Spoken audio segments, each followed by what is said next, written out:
Assalamualaikum para sahabat semuanya. Masya Allah, di negara Laos ini ada keterbatasan Islam, namun tak gentarkan mualaf Laos ini belajar Islam.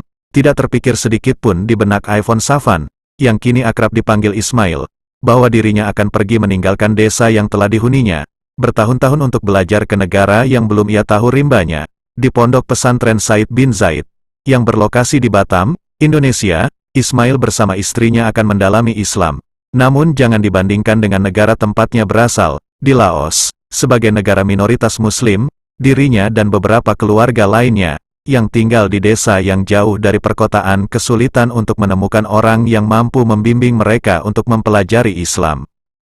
Tepatnya di desa Ban Nghiu Muang Houn, Provinsi Oudomsai, 600 km dari Vientiane, ibu kota Laos. Ismail sendiri belum lama tergerak hatinya untuk mengikrarkan syahadat dan memeluk Islam. Salah satu koordinator Muhammadiyah ASEAN Imbalo Iman Sakti menceritakan bahwa sebelumnya, Ismail didorong untuk belajar di ibu kota, Vientiane. Dari sana ia menyaksikan bagaimana dakwah Islam dari layar kaca yang dipancarkan dari stasiun televisi di Bangkok, Thailand. Segera setelah pulangnya dari Vientiane, Ismail meminta untuk disyahadatkan, begitu pula dengan keluarga terdekatnya. 4 bulan yang lalu ada 8 keluarga yang sudah bersyahadat di desa itu. Terang Imbalo yang sempat bertemu dengan Ismail Ramadan yang lalu. Bahkan, 2 sahabat Ismail yang berasal dari desa yang berbeda turut memutuskan untuk memeluk Islam. Mereka adalah Boun Peng yang kini memilih dipanggil dengan nama Musa dan Hasan, yang sebelumnya bernama Yeam. Berawal dari ketertarikannya terhadap Islam, kini mereka akan mendalami ajaran Islam di pesantren yang sama dengan Ismail. Meskipun bukanlah berasal dari keluarga yang berada, itu tidak menjadi kendala bagi keduanya merantau menimba ilmu agama di Indonesia, meskipun sejumlah pembiayaan telah ditanggung oleh Ponpes Said bin Zaid, yang dikelola oleh Asian Muslim Charity Foundation, AMCF, seperti biaya makan, penginapan, uang sekolah dan buku. Syukurnya, bantuan dari saudara Muslim yang menetap di Singapura turut meringankan beban mereka. Mereka bukan orang berada. Ibu Yulia dan Ibu Eli yang tergabung dalam keluarga ekspatriat di Singapura tergugah hatinya membuatkan paspor kedua pemuda ini. Sedangkan Ismail dan istrinya masih membutuhkan biaya visa dan transportasi dari Laos ke Batam, Imbu Imbalo. Tak berbeda dengan Musa dan Hasan, belakangan ini Ismail juga menghadapi kondisi ekonomi yang sulit. Di desanya yang terletak di wilayah pegunungan tersebut cukup sulit untuk mencari mata pencaharian yang lain dari bercocok tanam. Kebijakan pemerintah Laos yang telah menentukan hasil bumi apa yang boleh ditanam di satu daerah dan daerah yang lain, turut menjadi kendala baginya untuk mencukupi kebutuhan hidup. Harga jagung jatuh, dan mereka terlilit rentenir. Petani di Laos berbeda dengan lainnya, yang harus ditanam telah ditentukan oleh pemerintah. Mereka hanya boleh menanam jagung, sedangkan di kampung lain boleh menanam padi, katanya. Keresahan lain pun muncul di benak Ismail karena dirinya akan meninggalkan desa dan saudara muslimnya untuk belajar di Indonesia. Selama ini, menurut Imbalo, hanya Ismail yang telah cukup mampu untuk melakukan ibadah salat sekaligus menjadi imam bagi muslim lain di kampungnya. Bahkan, laki-laki yang telah mengucap syahadat pun belum dihitan. Ada belasan orang kini termasuk anak, tukas Imbalo. Imbalo pun bercerita bahwa dikala kunjungannya bersama rekannya dari Sabah, penduduk muslim setempat mengeluhkan bahwa mereka kebingungan untuk menjalankan praktik-praktik yang sesuai dengan tuntunan Islam. Mereka bertanya, kami sudah puluhan orang muslim sekarang di sini.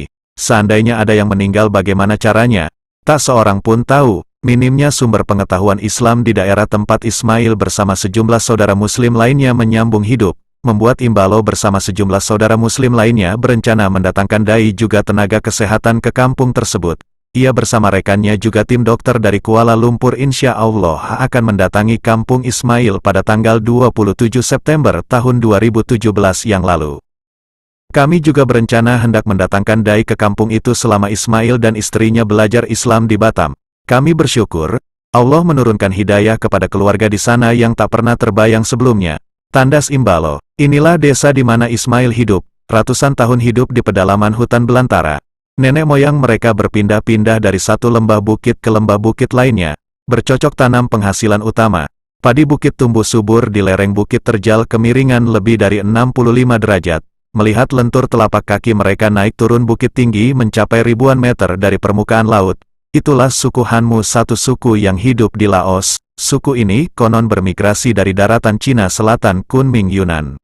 Beberapa suku mendiami perbukitan di Laos, Bergenerasi-generasi mereka mendiami daerah subur dan hutan lebat itu berkelompok-kelompok, berpindah-pindah sekehendak hatinya, karena memang sangat sulit dijangkau. Namun sejak tahun 80-an setelah Laos menjadi negara republik, hampir semua kampung-kampung suku-suku itu dapat dilalui kendaraan walaupun dengan kendaraan roda 2 dan jalanan tanah. Perkampungan ini terletak di Provinsi Oudomsai. Dari pusat kota masih jauh lagi ke dalam sekitar 30-an kilometer lagi jalanan tanah yang berlubang-lubang. Dari Luang Prabang pula sekitar 7 jam perjalanan dengan kendaraan roda 4. Karena tersesat sulitnya komunikasi hingga maghrib kami baru mencapai perkampungan yang dituju. Informasi yang kami dapat sekeluarga suku Hanmu telah memeluk Islam. Bagaimana hidayah itu bisa sampai ke perkampungan yang sepi jauh dari jangkauan itu? Saya melihat acara televisi dari Thailand, ujar Ismail anak tertua dari Semon. Bahasa Thailand tidak terlalu jauh bedanya dengan bahasa Laos. Dan Laos pernah di bawah kekuasaan Thailand. Beberapa dekade, pengaruh ajaran Buddha Theravada sangat kuat di kedua negeri itu. Terutama di Laos bukanlah hal mudah agama lain bisa berkembang ke sana. Laos adalah salah satu dari 5 negara komunis yang masih wujud di dunia. Televisi dakwah yang dipancarluaskan melalui satelit dari Bangkok dapat diterima dengan baik di Bukit Belantara perkampungan Pasemon pria 57 tahun yang kini telah berganti nama menjadi Ayub itu. Ismail pula yang mencerna kata demi kata yang diucapkan pendakwah dalam acara keagamaan di televisi White Channel 1 dari 4 TV dakwah yang berada di Bangkok, Thailand. Sejak jalan dibuat masuk ke perkampungan mereka, diikuti pula dengan aliran listrik menerangi kampung itu. Saya selalu melihat tentang orang salat di satu tempat yang belakangan ku tahu tempat itu adalah Ka'bah di Makkah, jelas Ismail lagi. Dan tergerak hatinya ingin mengetahui ajaran apa itu dan mempelajarinya. Diputuskannya berangkat ke Vientiane. Setelah mendapat informasi bahwa ada orang yang boleh mengajarkannya tentang Islam, Imam Masjid Kamboja yang ditemuinya, mengantarkan Ismail ke Nong Khai, Thailand. Kota ini berbatasan dengan Vientiane hanya berjarak beberapa kilometer saja, hanya dipisahkan oleh Sungai Mekong. Seorang ustadz muda di Nong Khai yang mengasuh sebuah madrasah dengan senang hati mengajari Ismail cara sholat dan beberapa hukum lainnya. Setelah Ismail mengucap 2 kalimat syahadat di Vientiane oleh Imam Masjid Al-Azhar Vientiane, Laos.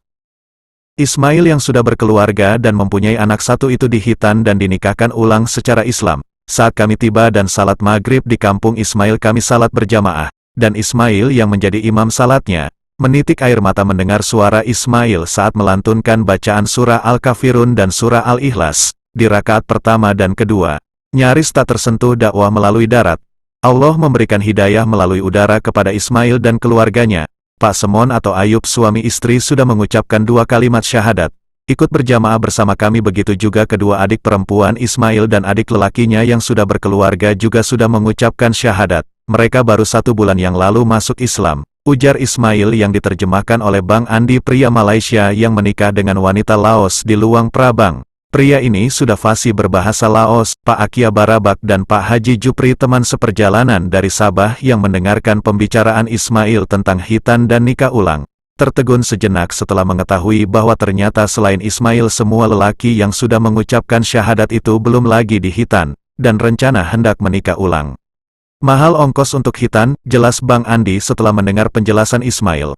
Mereka hanya petani miskin. Rumah Pak Semon lantainya terbuat dari tanah dilapis dengan tikar plastik. Saat kami masuk ke dalamnya, rata-rata di perkampungan itu rumahnya masih banyak yang beratap ilalang dan bilah bambu yang dianyam. Bangunan 6 kali 10 meter berlantai keramik berdinding batu tempat kami salat adalah sumbangan dan dibangun oleh dermawan dari Malaysia. Tak berapa lama waktunya Ismail belajar Islam di Nong Khai, Thailand. Dia harus pulang karena harus mencari kehidupan untuk keluarganya. Belum terlalu lancar ianya membaca Al-Quran. Terlihat sebuah tafsir Al-Quran berbahasa Laos di rak buku yang terdapat dalam bangunan yang difungsikan sebagai surau dan madrasah itu. Selembar sajadah dan selembar lagi baru diberikan oleh Bang Andi petang itu. Ada beberapa mukena di situ dan beberapa mukena sengaja dibawa Bang Andi. Adik Ismail yang perempuan belum pandai memakainya. Petang itu terlihat Ismail memasangkan mukena kepada adik perempuannya yang sudah punya anak 2 orang, disaksikan suaminya, yang rencana akan dinikahkan ulang oleh Ismail. Kampung tempat Ismail tinggal ini terletak agak di ketinggian meskipun tidak terletak di puncak bukit tetapi jauh dari lembah yang berair, sehingga air sulit didapat. Tidak ada pula jalur air ke atas dan berdekatan. Hanya mengandalkan air yang dibawa dari bawah lembah ke atas. Dan tada hujan, petang itu kami wudhu dengan air mineral. Saat ini bukan musim penghujan. 2 kamar mandi, toilet berpintu. Tetapi tidak ada airnya. Untuk mengambil air ke bawah cukup jauh dan curam. Lebih dari 100 meter jarak dan tingginya. Dengan bahasa Laos yang tak kami mengerti Pak Semon, Ayub berkeluh kesah soal itu kepada Bang Andi sebagai juru bahasa kami. Juga yang memandu kami ke sana, kubisikkan kepada Pak Akia kalau ada sumbangan kita niatkan saja untuk membeli pompa dan peralatan lainnya. Alhamdulillah sepulang dari Luang Prabang Laos, Bang Andi mengirimkan gambar pompa dan instalasinya sudah terpasang sampai ke atas. Masih kurang lagi biayanya untuk instalasi masuk ke ruang wudhu, tulisnya Bang Andi melalui WhatsApp. Semoga mereka tetap istiqomah dalam Islam dan menjadikannya rajin salat setelah ada air sampai ke atas. Amin.